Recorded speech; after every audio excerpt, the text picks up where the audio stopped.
Você já imaginou tudo que irá acontecer ao final da Guerra de Wano no mundo de One Piece?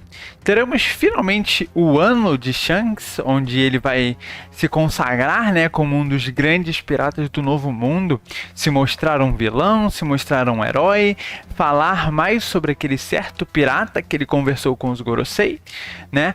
A ascensão de Barba Negra como o imperador mais forte do mar, né, já que ele provavelmente vai ser o inimigo de Luffy ao tentar encontrar o One Piece, né, teremos algumas informações mais sobre ele, algumas respostas sobre o Reverie, o que aconteceu lá, quais foram os temas, o que aconteceu com o Sabo e com os revolucionários, né, tudo isso está em jogo, também sobre a Vivi e tudo isso a gente vai debater nesse vídeo aqui e tentar entender um pouco mais sobre quais são os resultados do Reverie e da Guerra de Wano com relação ao equilíbrio no mundo. A gente sabe que dois dos pilares desse equilíbrio estão caindo nesse momento. Os Chichibukai foram abolidos por uma nova arma do governo mundial e os Yonkou estão prestes a cair, pelo menos dois deles agora, nessa Guerra de Wano. Então, o mundo vai mudar drasticamente e os movimentos do governo mundial, principalmente com relação a alguns personagens, como por exemplo a Nico Robin, podem ficar um pouco mais agressivos. Então, vamos discutir um pouquinho sobre isso nesse vídeo. Primeiro vamos falar um pouco sobre como tudo isso começou, né? Como que a gente chegou nessa guerra. Primeiro a gente teve um encontro de Law e Luffy lá em Pankazar, que fez os dois entrarem em uma aliança que seria feita para derrubar o Kaido, né? A gente vê que essa aliança também era um objetivo do Law, principalmente para derrubar o Doflamingo, que era um inimigo em comum que os dois teriam ao longo do tempo, e que tudo deu muito certo. Acabaram atiçando a ira do Yonkou mais forte, o ser mais forte do mundo, né?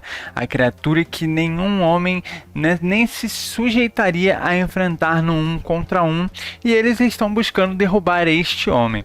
A gente viu diversos membros do bando do Kaido que são fortes o suficiente, mas acabaram todos sendo derrotados um por um, digamos assim. E um pouco antes da gente chegar em Wano, a gente teve o Reverie, né, que era uma pauta gigantesca, né? Há muito tempo todos estávamos esperando algumas respostas e a gente infelizmente não teve, né? A gente teve no meio dos atos algumas pequenas notícias sobre o Reverie, né, como por exemplo a suposta morte do Sabo, né?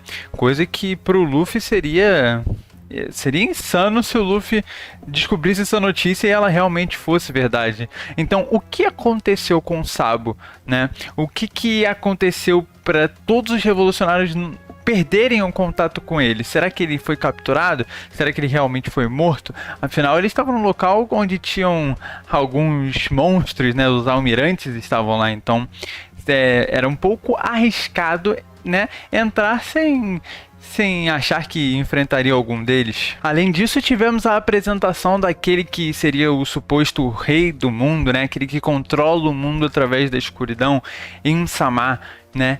Quem é In-sama? O que ele fez? Por que ele é tão, né, importante para o governo mundial? Como que ele é aquele que define quem será apagado da história? Como a gente viu, né?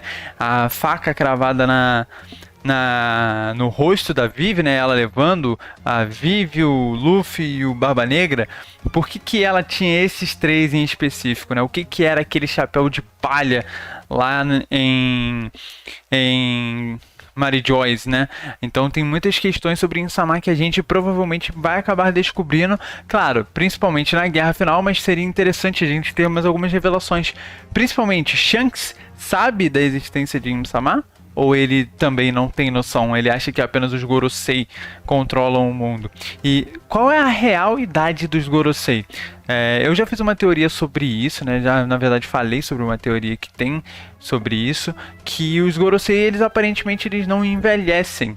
Tanto que eles sabem dessa, né, da fruta despertada, que sofreu uma alteração de nome, como foi mostrada no último capítulo. E eles não têm ideia de qual é essa fruta, né? Então, aparentemente, o In-sama é mais velho do que eles ainda. Afinal, aquela fruta dele tem algumas relações com uma certa fonte da juventude. Então, qual seria exatamente o poder de Insama? Será que é uma fruta? Será que ele controla alguma coisa? Por que eles apagaram, né, os Lunarian, né? Por que eles quiseram fazer o topo da headline como lar deles? São questões bastante interessantes. Afinal, a gente sabe que de alguma forma o King foi capturado, né, pelos Mets, foi testado, foi feito vários experimentos, né? Então, como ele saiu da headline para lá?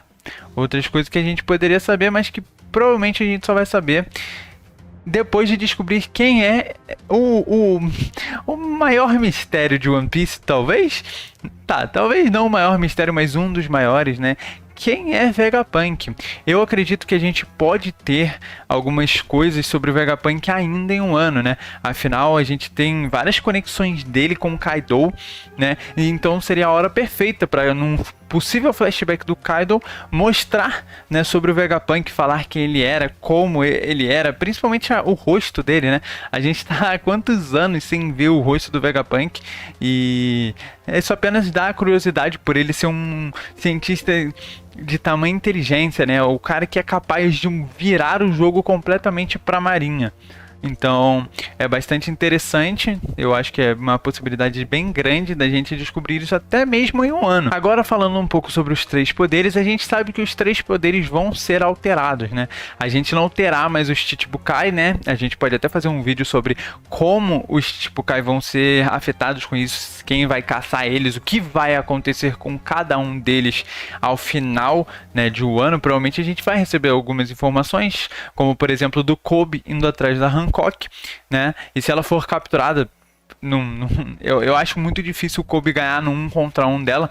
Então, como que o Kobe vai ser capaz de capturar ela, né? E por que esse movimento foi um movimento drástico, digamos assim. Eles não tinham a necessidade de tentar capturar, assim como eles não tentam capturar qualquer pirata por aí, né? Então, e os Chichibukai não são fracos. Mihawk, por exemplo, é um dos top 10 de One Piece, provavelmente. Então, talvez esse novo, né, entre aspas, pacifista, a gente não sabe o que o Vegapunk realmente criou, mas esse nova criação dele talvez seja forte o suficiente para superar o poder dos Chichibukai. Vai ser bem interessante. E se realmente acontecesse algo, a gente provavelmente teria isso envolvido na guerra final. Afinal, querendo ou não, a Hancock tem uma certa importância pro Luffy, o Mihawk pro Zoro, então eu não acho que eles vão ser capturados assim do nada ou deixados de lado na história. E principalmente, quem serão os novos Yonko, né? Provavelmente a gente vai ter a ascensão de 2 personagens considerados Yonko. E eu não acho que o Oda vai se dar ao trabalho de criar, né, um novo do zero, né? Afinal, se tivesse um pirata tão forte assim, a gente provavelmente já teria informação dele. O Chique já não vai mais aparecer na obra, então quem pode ser? Obviamente, a gente vai sempre tratar como Luffy, afinal ele teoricamente já vai ter 2 territórios que são muito importantes, como a Ilha dos Homem-Peixe e propriamente o Wano. Agora, quem vai ser o outro, né? Quem vai ser o outro que vai se igualar ao poder do Luffy? A gente está vendo que o Kid não parece ser tão forte quanto o Luffy, nem o Law. Então, será que a gente realmente vai ter 4 Yonkos? Ou será que a gente vai sair de Yonko para Não sei. Vou nem tentar para não passar vergonha, mais do que eu já passo. E o que vai acontecer com a Vivi, né? O que vai acontecer pós as definições do Reverie, né? Será que o que aconteceu pro Reverie ser amaldiçoado como eles falaram, né? Quais foram as decisões tomadas para ele ser amaldiçoado? Isso tudo é bastante interessante. Eu acho que há algumas opções sobre isso aí, mas infelizmente a gente não tem muita informação. Provavelmente só no final de um ano, né? A gente vai ver talvez o Cobra e a Vivi conseguindo fugir de lá, sendo ajudado por alguém, né? Afinal, tem diversas pessoas conectadas com o Luffy lá. Algo sobre a Shirahoshi, né? Será que talvez alguma decisão não tenha deixado os Gorosei feliz, né? E o que é realmente Zunisha, né? Qual é o crime dele? Será que o crime dele foi destruir realmente Noah? Será que ele foi recebido a missão de andar eternamente até alcançar o ano de alguma forma? Será que ele está andando de forma que ele faça algum tipo de símbolo no mar? E aí complete isso chegando em um ano? Seria muito interessante, são muitas possibilidades. Pode ser que ele só esteja andando por nada, pode ser que ele realmente esteja andando para o ano e não tenha nada a ver com o símbolo, mas é interessante que o One Piece sempre deixa várias oportunidades de teorias para serem criadas e a gente pode ficar quebrando a cabeça tentando descobrir alguma coisa. E a gente estará indo, né, finalmente falando agora sobre principalmente o Chapéu de Palha, que é a coisa mais importante que a gente vai ver no final do ano, é as decisões que eles irão tomar, né? A gente provavelmente ainda vai ter um possível arco de Elbaf, o Sop irá realmente despertar algum novo poder, irá realmente se mostrar um grande guerreiro do mar, como ele sempre disse que queria ser, né? O que vai acontecer para ele se tornar isso? É algo que a gente pode pensar, né? O que Elbaf talvez irá transformar o Sop, né? O que pode acontecer com ele, o Elbaf. Luffy provavelmente estará se encaminhando para a luta mais difícil da sua vida contra o Barba Negra, onde ele vai precisar enfrentar um oponente com 2 Akumas no Mi, se não 3, e tentar lidar com o ser que simplesmente é o mais manipulador possível, né? Então é possível que talvez ele utilize pessoas conhecidas do Luffy como arma contra ele, né? O Barba Negra, ele tem essa, como eu posso dizer, essa aura dele de ser, como é que eu posso dizer, ser um homem da trapaça. Ele quer conseguir os objetivos dele, não importa como um verdadeiro pirata era para funcionar, né? O que vai acontecer com Nico Robin, né? Afinal, agora, né, como os Gorosei disseram, será a hora da caçada a Nico Robin, né? Por quê, né? Porque ela simplesmente está agora entre os gigantes, né? O que me deixa com uma interrogação na cabeça, por que eles demoraram tanto? Tipo, eles ficaram testando assim, né? Ah, não, relaxa. Será que ela realmente vai conseguir chegar lá? Ela não vai conseguir chegar lá. Aí é tipo aquele meme do cachorrinho falando: só acredito vendo. Aí ele vendo, né? Não acredito. Tipo, gente, pelo amor de Deus, alguma hora ela ia chegar lá, né? Se ninguém impedisse. Pô, não é possível que pensaram assim. Aí agora eles vão tentar mexer os pauzinhos para tentar conseguir capturar ela e não vão conseguir, obviamente, né? Até porque senão seria Enies Lobby parte 2. E eu fico realmente interessado pelos poderes de Luffy ao final disso tudo, porque o governo mundial não vai ter mais quem pare ele após a guerra de Wano. Sendo bem sincero, após principalmente a guerra contra o Barba Negra, quem vai parar o Luffy? O Luffy já tá num tier, digamos que ele está num tier único, né? Ele tá no tier entre os almirantes e os Yonko. No caso, tem, digamos que seja almirantes e Yonko, aí embaixo tem o Luffy, aí embaixo tem os primeiros comandantes, né? E o Luffy já tá flertando com subir pro tier dos Yonko, né? Pra força deles, afinal, ele ainda precisa de alguma coisa pra se botar, né? Só lutar no 1 contra 1 não foi o suficiente. A gente viu que ele perdeu 2 vezes pro Kaido. Então ele vai ter que criar uma nova forma, talvez um despertar, que faça ele conseguir combater esses de frente a frente no mano a mano na só trocação de soco violenta, né? Então, o que vai acontecer para isso? E quais serão os passos do governo mundial, né? O que eles vão fazer após tudo isso, né? Será que eles vão tentar caçar novamente alguns piratas? Será que eles vão só torcer para eles? Eles têm que se mover agora depois da guerra de Wano, né? E tudo bem, eles estão se movendo, mas eles precisam fazer alguma coisa a mais, porque a Nico Robin vai estar chegando mais próxima do final de One Piece, né? Do One Piece, de saber a história verdadeira, porque ela é quem é capaz de saber isso, e eles não podem ficar sem fazer nada, né? Então, sobre todas essas perguntas, agora eu vou tentar trazer algumas respostas que são minhas opiniões, né? Tipo, por exemplo, o que aconteceu com o Sabo? Eu não acho que o Sabo esteja morto, eu não acho que ele nem tenha sido capturado, né? Eu acho que de alguma forma ele pode ter se machucado o suficiente para acontecer algo com ele, mas ele vai ser ajudado. O Garp, por exemplo, jamais deixaria isso acontecer mais uma vez na frente dele, nem que ele tenha que se virar contra a Marinha. Então, é improvável que isso realmente aconteça com ele, assim como foi com Ace. E até porque eu acho que o Sabo ainda tem um papel a se cumprir em One Piece. Assim como muitos outros personagens têm. Ele tem o papel dele lá que já tá, tipo, pré-escrito. Ele só precisa de algum jeito pra chegar lá, né? Qual vai ser a nova arma do Vegapunk, né?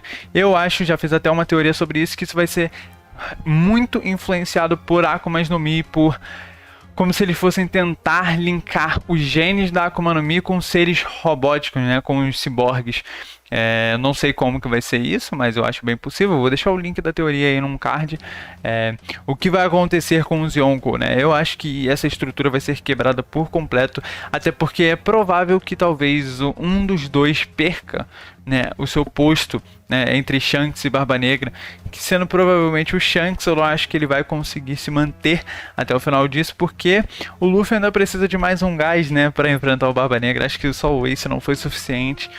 E eu não acho que o Luffy vai enfrentar o Shanks. Eu não acho que o Shanks seja o vilão de One Piece. Seria estranho depois de tudo isso, principalmente a questão do chapéu e toda a conexão dele com o Roger. Seria um desperdício, digamos assim, né? Agora, sobre algumas outras coisas que eu falei nesse vídeo, como por exemplo sobre o Reverie ou sobre o Shichibukai, eu vou deixar para um outro vídeo que eu quero falar mais especificamente sobre todos eles e sobre o que cada coisa pode acontecer com eles, ou sobre tudo que aconteceu no Reverie, até porque eu acho que algumas informações ainda vão sair, né, no final do ano, que podem ser bastante interessantes para a gente descobrir, até mesmo em um ano, mais sobre tudo que aconteceu sobre esse Reverie amaldiçoado, né? Então deixa aí sua opinião sobre esses mistérios de One Piece, o que você acha. E não se esqueça de deixar o seu like e comentar nesse vídeo aqui, que seu comentário é muito importante para eu saber a sua opinião sobre o vídeo, né? Caso você queira criticar, critique. Se você quer falar bem, me dá um apoio. E se inscreve nesse canal aqui para não perder os próximos vídeos, que tem coisa boa aí. Tem alguma coisa você vai gostar. Valeu, falou, eu fui.